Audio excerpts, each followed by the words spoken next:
हसीना एकदम से एक्टिव हो गई हैं। मजे की बात क्या है, आर्मी चीफ जो हमारे हैं उन्होंने ऑनलाइन बात करी, और जो यूएस के जनरल हैं उन्होंने भी मीटिंग करी है इनके जनरल्स के साथ। कुछ तो होने वाला है कि जहां पर इंडियन आर्मी और यूएस आर्मी इनके आर्मी चीफ से बात कर रही है। और जैसे ही ट्रंप की जीत हुई, बस होना क्या था कि शेख हसीना ने अपनी खामोशी तोड़ी और बांग्लादेश के वजीर आजम बन करके उन्होंने ट्रंप को कांग्रेचुलेट भी किया और साथ साथ ये भी कहा कि आने वाले कल में हम एक साथ मिल करके बांग्लादेश के इंप्रूवमेंट और डेवलपमेंट के लिए काम करेंगे। और डोनाल्ड ट्रंप ने जवाब दिया है, बिल्कुल बिल्कुल करेंगे। ट्रंप ने एक सिग्नल दिया कि हमारे लिए शेख हसीना वहां की प्राइम मिनिस्टर हैं, हमारे लिए शेख हसीना की ही सरकार जो है वो एक लेजिटिमेट गवर्नमेंट है बांग्लादेश की। आज वो गिड़गिड़ाने लगे, कह रहे हैं सारी शर्तें मान लेंगे, आप जो जो कह रहे हैं ऐसा ही होगा, लेकिन थोड़ी रियायत दे दीजिए, बस ऐसा कर लेते हैं, किश्तों में आपका उधार चुका देंगे। जी तो मेरे हिसाब से मोहम्मद यूनुस के भी होश उड़ चुके हैं। He is thinking that his states are getting numbered. जो शेख हसीना के रिलेटिव भी है, उन्होंने हमारे जनरल से बात की है।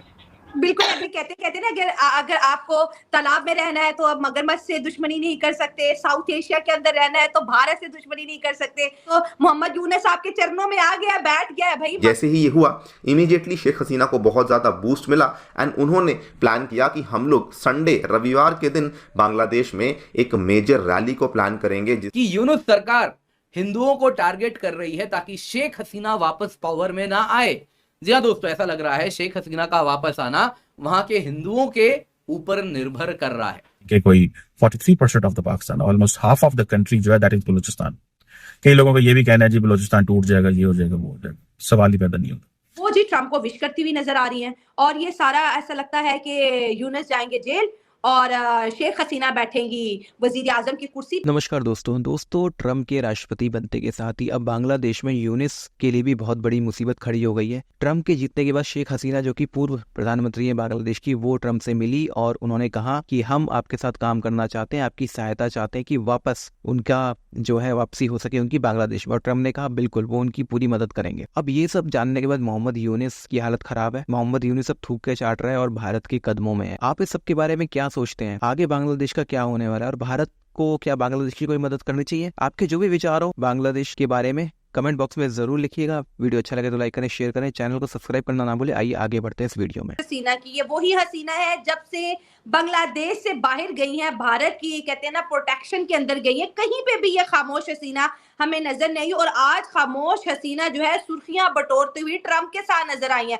और खामोश हसीना ने क्या जादू चलाया भाई, भारत के अंदर रह के उन्होंने बांग्लादेश के रजीम को चेंज करने की बात की है। बिल्कुल, मैं आपका सस्पेंस खत्म कर रही हूँ। शेख हसीना ने ट्रंप को कॉल की, ट्रंप को मुबारकबाद दी, ट्रंप की गवर्नमेंट को एक्सेप्ट किया, लेकिन साथ साथ उन्होंने जो अपना ओहदा है वो प्राइम मिनिस्टर ही रखा है। उन्होंने ट्रंप को एज अ बांग्लादेशी वजीर आजम कांग्रेचुलेट किया। और खामोश हसीना का एक और बड़ा कारनामा, ट्रंप को कहा है कि मिलके काम करेंगे। वो जी ट्रंप को विश करती हुई नजर आ रही हैं और ये सारा ऐसा लगता है कि यूनुस जाएंगे जेल और शेख हसीना बैठेंगी वजीर आजम की कुर्सी पे। तो ये होने क्या जा रहा है? कभी कभी खामोशी जो होती है ना, वो बहुत बड़े बड़े तलवार से भी ज्यादा तेज और तर्रार और धार वाली होती है। और जब आदरणीय प्रधानमंत्री की छत्र छाया में और उनके प्रोटेक्शन में, आदरणीय प्रधानमंत्री मोदी जी के प्रोटेक्शन में जब शेख हसीना आई, तो उन्होंने अपने आप को सुरक्षित भी पाया और धीरे धीरे अपने आप को ताकतवर भी बनाया। अब जब यूएन की टीम बांग्लादेश पहुंची और यूएन की टीम ने सारे इंटरोगेशन के प्रोसेस किए और जीरो ग्राउंड पर उतर करके मोहम्मद यूनुस की दोस्ती का पूरा जो चिट्ठा है वो खोला यूएन की टीम ने कि कैसे मोहम्मद यूनुस पालतू कुत्ते की तरह हिजबुत तहरीक, हिफाजते इस्लाम, जमाते इस्लाम के लिए काम कर रहा है एक आतंकवादी बन करके। तो अंतिम में यूनाइटेड नेशन ने कहा कि शेख हसीना का रेजिग्नेशन तो दिखा दे। सही। और मोहम्मद यूनुस के साथ साथ पूरे बांग्लादेश के पास शेख हसीना का कोई रेजिग्नेशन था ही नहीं, क्योंकि शेख हसीना ने रेजिग्नेशन दिया ही नहीं था। और शेख हसीना वहां से निकलते वक्त, आर्मी के जेट पर बैठते वक्त उन्होंने आर्मी से रिक्वेस्ट भी किया था कि उनको आखिरी खिताब करने दिया जाए। याद होगा आप लोगों को कि उन्होंने कहा था कि मेरे निकलने से पहले मुझे मेरी आखिरी खिताब करने दिया जाए, आखिरी स्पीच रखने दी जाए। लेकिन आर्मी ने क्या कहा था? नहीं नहीं नहीं, आप अपनी जान हो जाइए। कहाँ रेजिग्नेशन, कहाँ है रेजिग्नेशन? तो इसलिए शेख मुजीबुर रहमान बंगाबंधु की एक ऐसे पिता की पुत्री जिसने पाकिस्तान के हलक से बांग्लादेश निकाला था, क्योंकि पाकिस्तान में उनकी बेइज्जती हो रही थी कि ये नाटे नाटे बौने बौने काले काले अलग भाषा वाले लोग हमारे पाकिस्तान में कर क्या रहे हैं, इनकी आदत रहती है। और वैसे जगह से, पाकिस्तान जैसे आतंकवादी जगह के हलक से निकाल करके बंगाबंधु शेख मुजीबुर रहमान ने अलग से बांग्लादेश बनाया। तो ये उन्हीं का ब्लड है, हार मानने वाला ब्लड नहीं है।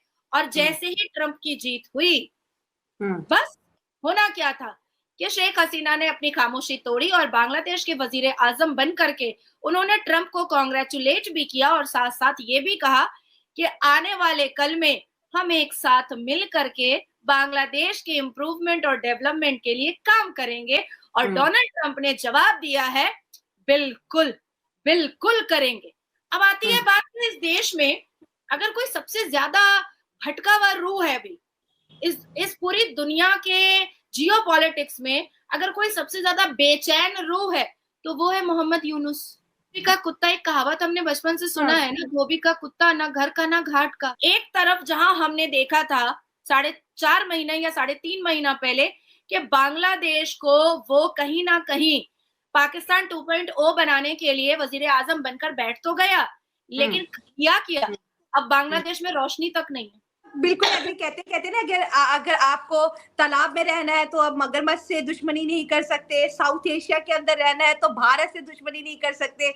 एंड डेफिनेटली 6-6 घंटे की जीत जनाब, अब लोड शेडिंग हो रही है। और अब ये मिन्नतें, आज की खबर ये है कि मोहम्मद यूनुस की गवर्नमेंट कह रही है कि हम वो सारे कॉन्ट्रैक्ट जो हमने एंटी इंडिया बन के इंडिया के साथ कैंसिल किए हैं, प्लीज वो दोबारा से रिज्यूम कर दे। अब तो मोहम्मद यूनुस आपके चरणों में आ गया, बैठ गया है भाई, मान ली उसने आपकी बात। इनका जो मोहम्मद यूनुस है वो अब वाकई में मैड हो चुका है और सारी जो बांग्लादेशी हैं उनको भी पता लग गया ये हमें पागल बनाने के लिए आया था, इसके हाथ में कुछ भी नहीं है, ये कुछ नहीं कर सकता।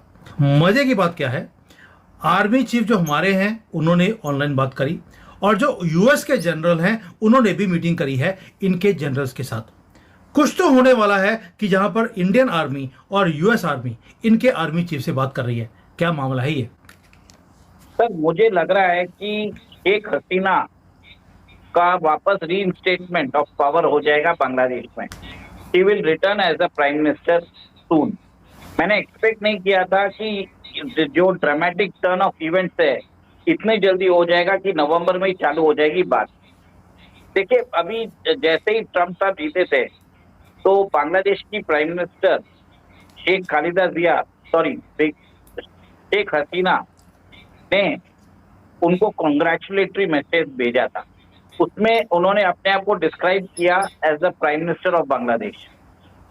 और सर एक और एक चीज है कि प्राइम मिनिस्टर शेख हसीना और ट्रंप साहब का बहुत पुराना रिश्ता भी है।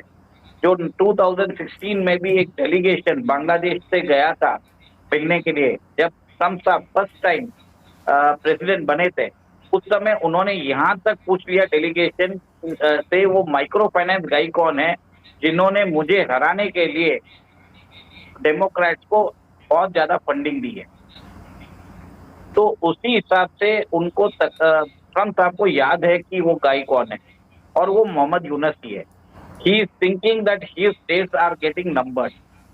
और उसी संदर्भ में बांग्लादेश के जो आर्मी जनरल है वकारुज्जमान, जो शेख हसीना के रिलेटिव भी है, उन्होंने हमारे जनरल से बात की है